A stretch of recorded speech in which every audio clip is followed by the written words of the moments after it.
Okay, so chapter 4.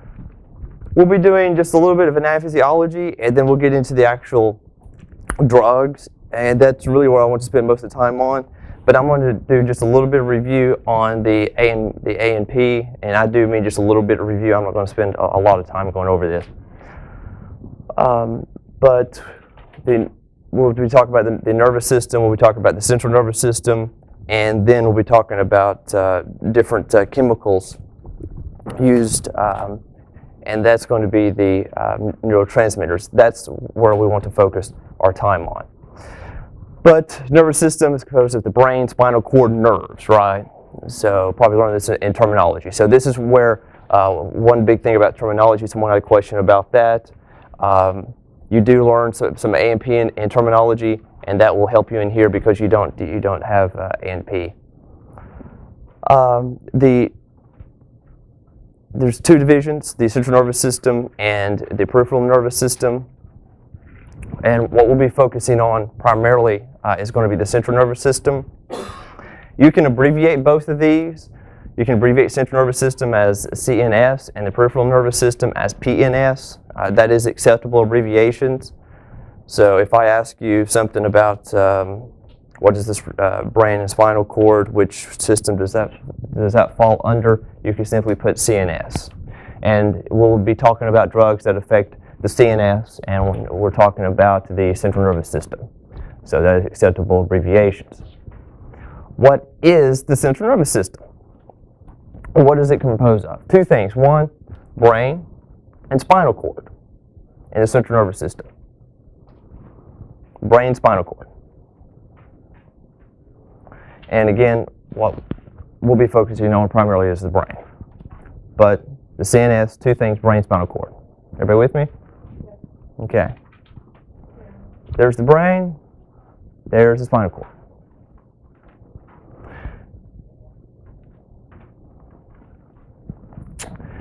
Then we can divide this up even further. We have the peripheral nervous system, talk about the cranial nerves and spinal nerves. The cranial nerves we will talk about some a little later because some of the drugs actually affect some of those nerves, depending upon what we're treating. Example, atropine works on the vagus nerve, and that is one of the cranial nerves, part of the peripheral nervous system. Then we go to the different structures of the brain.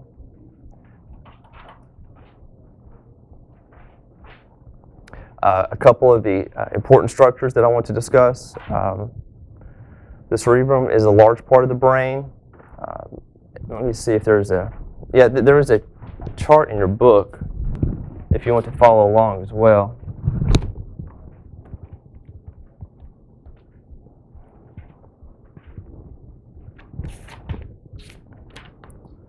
Look on page 51.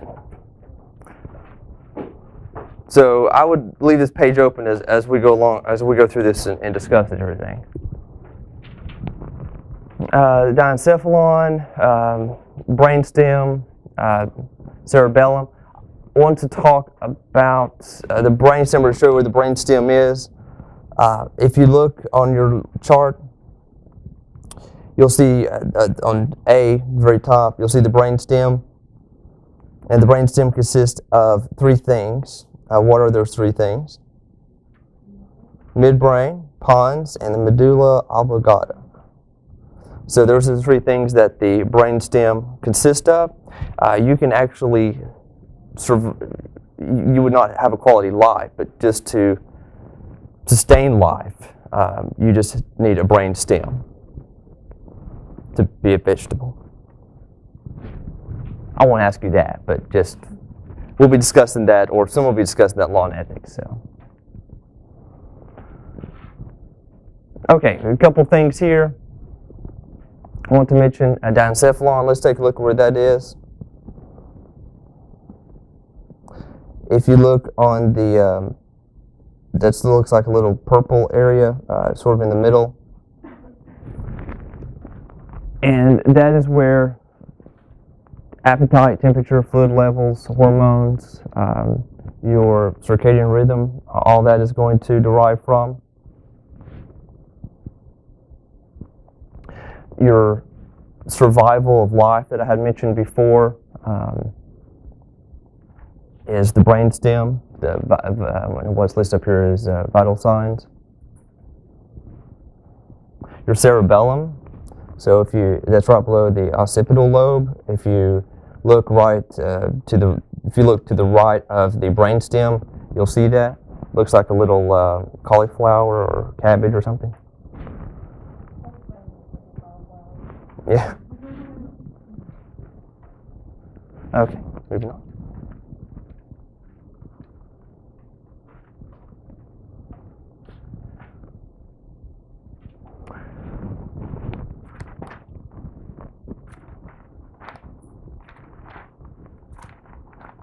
I was saying if the book had another chart. Oh yeah, if you look on page 50, that's kind of what we're talking about now. So we're talking about the spinal cord. So it originates or starts with the brainstem, then it goes down your spinal column, and then we have nerves coming off of the spinal cord.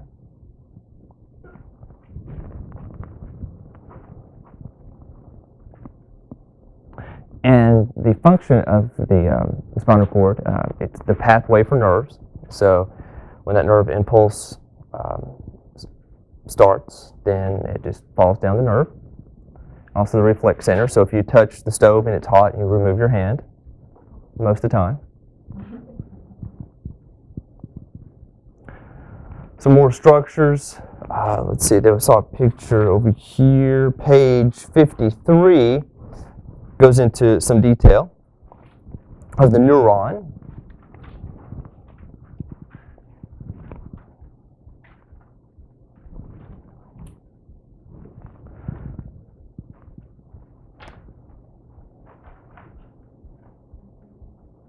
So structures of the peripheral nerve. So when we talk about the peripheral nervous system, we're talking about the nerves that are not associated with the central nervous system. So we're talking about all the nerves besides the brain and spinal cord.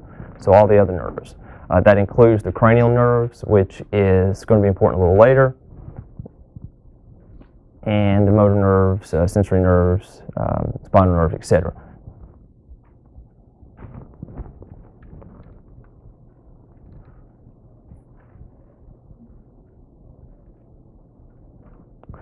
The function of the peripheral nervous system is just going to be carry that impulse. And once that impulse starts, it's like firing the gun or flushing the commode. Once you start that, then it goes, right? You can't stop it. Same thing with the nerve impulse. When that nerve impulse, when it generates and it releases, it's gone. You can't stop it.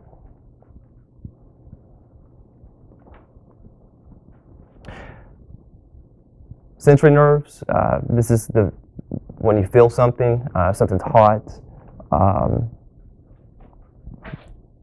cold, or whatever, and you're like, yeah, this is, or you know that, I guess depending upon how hot or cold it was, you may remove your hand.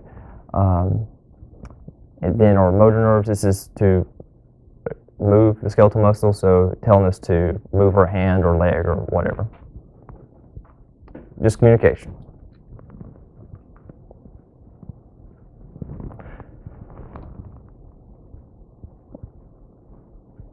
Then we have mixed nerves. This is just sort of a combination of several.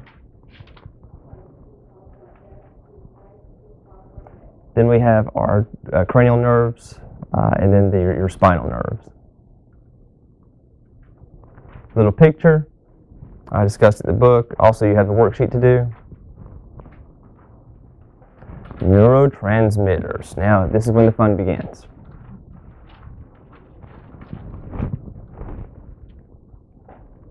Neurotransmitters. It's a chemical that is released from a neuron that is going to stimulate or inhibit another cell's action. So it's either going to tell the cell to do something, or it's going to block that response. So neurotransmitter is a biochemical that is going to either stimulate or inhibit a cell's response. Is everybody with me on that? Very important. And we'll go over, I've got a little chart too to help you, because we'll be going over these different neurotransmitters. They may start to become confusing or run together, but I've got a little chart to give you at the very end to hopefully help make it a little less confusing. And all we're doing when we give drugs with Chapter 4 is we are manipulating those neurotransmitters. That's all we're doing. It's that simple. We're either blocking it or we're stimulating the different neurotransmitters. That's it. So disorders come up when there's a problem with one of these neurotransmitters. Maybe the neurotransmitter is not producing enough. Then we would give a drug that would make it produce more. As we get older, we produce less of the neurotransmitters. So as we get older, our body just falls apart. So we'll be talking about geriatric patients, specifically geriatric patients a little later, and they are at higher risk for depression. And one of those reasons is simply a biological reason that they're producing less neurotransmitters. But the good news is we can fix that somehow. We can give drugs to manipulate that.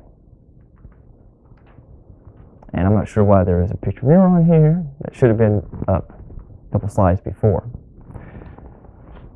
One of the neurotransmitters is acetylcholine. This is on page 54, if you want to follow along. So acetylcholine, one of the first neurotransmitters that was identified.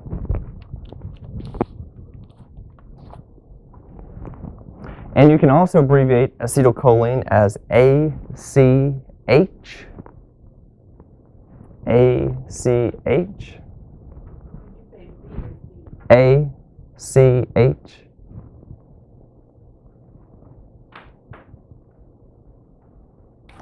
And acetylcholine is one that we'll be talking about quite a bit.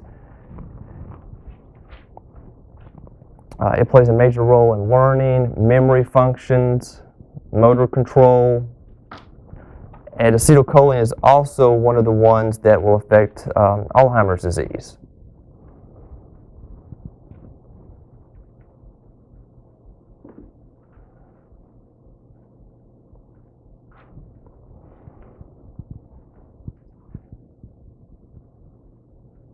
And it is released by the axon terminal in response to a nerve impulse. So then that acetylcholine is released.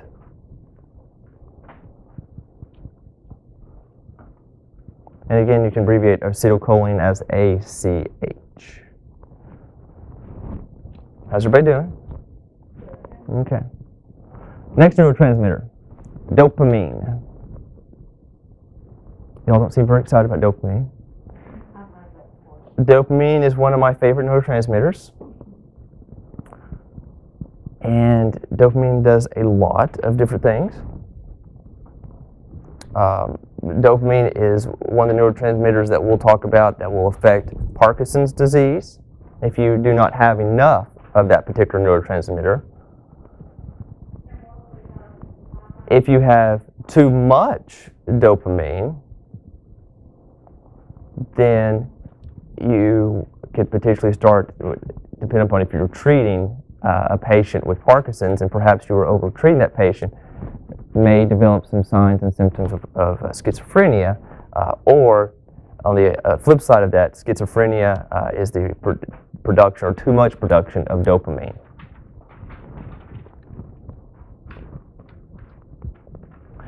But dopamine affects a lot of things. That's one of the reasons why it's my favorite neurotransmitter. Lots of things that dopamine affects. Motor control, I won't read all these to you, but a lot of different things dopamine affects. We'll be talking about some of these specifically, and some of the ones that I will mention. Parkinson's disease, schizophrenia, we'll be talking about those.